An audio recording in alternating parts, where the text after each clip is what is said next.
Hi Gemini. Welcome back to Owl's Eye Tarot. Thank you for joining me. I hope you're all doing well. Anything you need to know about the channel is in the description box below, along with my email. If you want to hit me up about a private reading.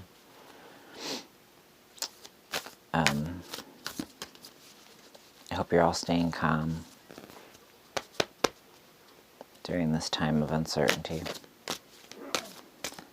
So let's try to get my Gemini friends, my twins, some messages of clarity and guidance. My mom's a Gemini.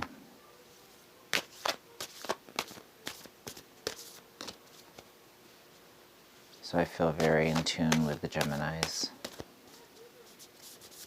I have no Gemini in my chart, but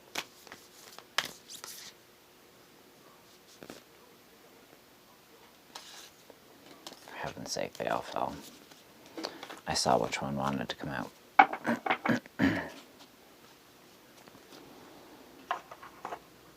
Okay. Do I know all my strengths, and am I using them?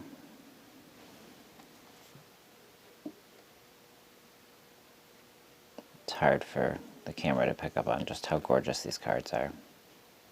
With the gold at the top, the watercolors. Do I know all my strengths, and am I using them? Alright, we'll get to that card at the end. I'm also going to pick a card from the Wild Unknown archetypes, and then read the meaning from the book, because I'm not familiar with all these cards yet.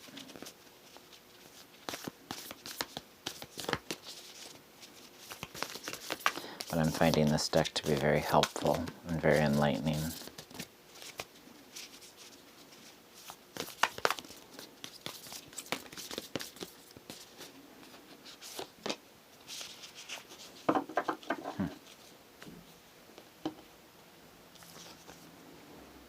The Temple. It's beautiful. It's a beautiful card. Inner peace. Finding inner sanctuary, connecting to our higher power. Going within, grounding ourselves. Do I know all my strengths, and am I using them? Alright, let's get you, dear Geminis, some tarot cards. Please keep in mind these are general collectives, so the messages aren't going to resonate with everyone. If just a piece of the message resonates, then that was probably meant for you, and the rest might not be. I set my intentions to get messages of clarity and comfort to those who need them the most in the moment, so. But again, I hope you're all doing well. There you are at the bottom of the deck. No, that's not you. You were just there at the bottom of the deck. The Lovers was there. Playing tricks on me. Making me out to be a liar. Alright. Messages of clarity, guidance, and comfort for my dear, dear Geminis, my twins.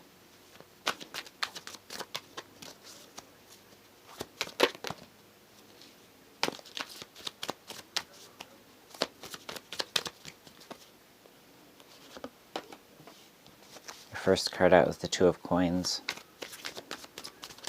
So having to make some decisions very quickly.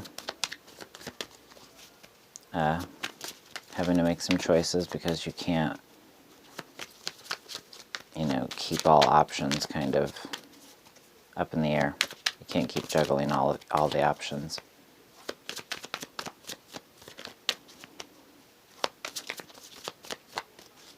Your energy is tight-lipped. Alright. Second card out is the Star. Beautiful. The star's been appearing in a lot of readings. So it's telling me that there's a lot of hope, that you're staying in tune with your higher power. You're staying in touch with your emotions. You're keeping the hope alive. And right now, Gemini, that's the most important thing. Keep the hope and the prayers and the positivity going. Because right now we need all we can get. Knight of Cups. Yeah. A very,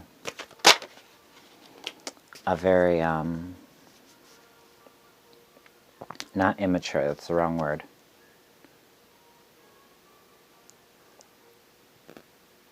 Somebody whose emotions are very pure at heart.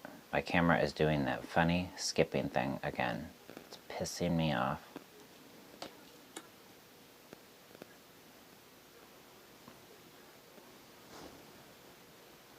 Fucking thing. Alright, moving on.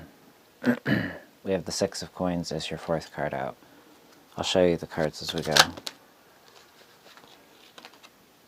Your fifth card is the Four of Cups. One more card for Gemini. And your sixth card out is the Devil.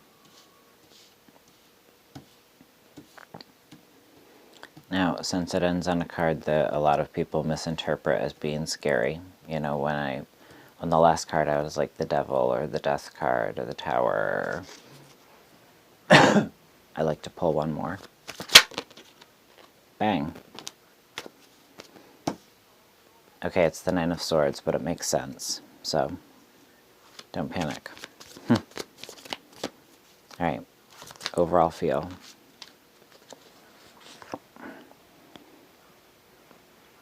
The overall feel of my body is not well. Probably rain's coming. The older I get, the more I'm able to tell what the weather's going to be just by getting out of bed. Alright, at the bottom of the deck, the overall feel is of the Empress, so it's a very nurturing. There's a lot of nurturing that's called for, and Gemini is perfect for giving that nurturing. Gemini is also good at forgiving to give that nurturing to themselves. And in order to give to other people, you need to be full up yourself. You can't give and give to others. You've got to put yourself first. At the bottom of the deck is the World. So, there's an underscore of wanting to understand things right now more globally, but answers just aren't ready.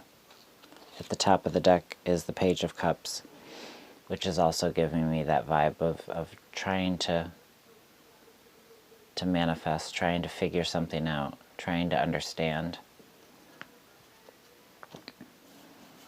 And with the decisions that you're being kind of forced to make on the fly, it's left you feeling slightly uneasy. You've got a lot of obsessive thoughts. The Star card, though, tells me that you also have a lot of hope, and that's what you need to be focusing on, staying in tune with your emotion, staying in touch with your emotion. Her foot touching the water. But also allowing those loftier ideas of a better and brighter tomorrow to kind of supersede any worry. There's a rising, a dawn. There's a new day. There's always there's change day by day. You know, that's something that's obvious to us all in the news right now. We can't tell what tomorrow's going to bring, so it's very important for us to be focusing on the moment, to have that energy of a slight, almost like a slight bit of naivete, like realizing that there's there is some truth to ignorance is bliss. You don't want to be ignorant, but you also don't want to be totally focused on one thing and allow that to start controlling you emotionally. So there's a bit of the Knight of Cups here reminding you to keep in touch with that part of yourself that allows faith and hope to come first, that remembers to play, that remembers to dance, that remembers to sing and be silly and use humor and use all of these tools during times of need and darkness to help lift not only you, but lift the ones around you. Being able to give in any way that you can, and having it be well received, and receiving from others. Receiving things as with the intentions that they're meant to be received with. As I've mentioned in other readings, it's very easy for us to kind of get frustrated right now with the ones that we're cooped up with because we're cooped up. You know, we're not used to having to constantly be around one another. And there is a bit of disconnect, feeling a bit almost lethargic, apathetic, not having much get up and go, being a bit too focused on the loss as opposed to what's still there. It's becoming discouraged. And that's where this is followed by the devil. So to me, this feeling of apathy and being kind of tuned out and turned off has a lot to do with this hold that the devil card is displaying. Being a bit too led by your vices in this moment to deal with everything that's going on. It's very easy to lean on our crutches and our creature comforts right now. But unfortunately, that's left you riddled with anxiety and guilt, as the Nine of Swords talks about. Insomnia, obsessive thoughts, worry, shame, feeling blind with your eyes wide open, knowing what you need to do, but almost feeling paralyzed. That's where this Empress energy comes in, reminding you that Gemini, the twin, you've got another side that knows what to do. So if you're allowing yourself to fall into bad habits that are causing you sleepless nights, being riddled with anxiety and shame, then how much are these habits really alleviating the stress of the here and now? Everything still catches up with you. If not in your waking hours, then when you're sleeping. And it really fucks with any sense of semblance or balance. Do I know all my strengths and am I using them? We all have superpowers, but it's up to us to uncover them. When we live and lead with our strengths, we are able to show up in our zone of genius. This inspires others to do the same. Ask yourself, how can I use one of my soul's gifts today to contribute to this open and ready world? Let me read that one part again. When we live and lead with our strengths, we are able to show up in our zone of genius. This inspires others to do the same. It's beautiful. All right, and now this Temple card. Let me get the book out real quick. 39. getting better with my Roman numerals.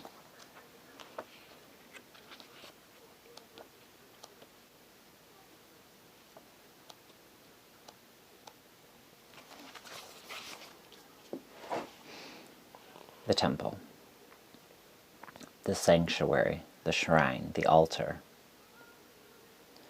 When we think of the temple, we often envision an architectural structure in a far-off land. We are quick to distance ourselves from the sacred, assuming we must expend much effort in order to arrive there. Yet the temple is a universal and omnipresent energy, accessible in the highest and lowest, richest and poorest of places.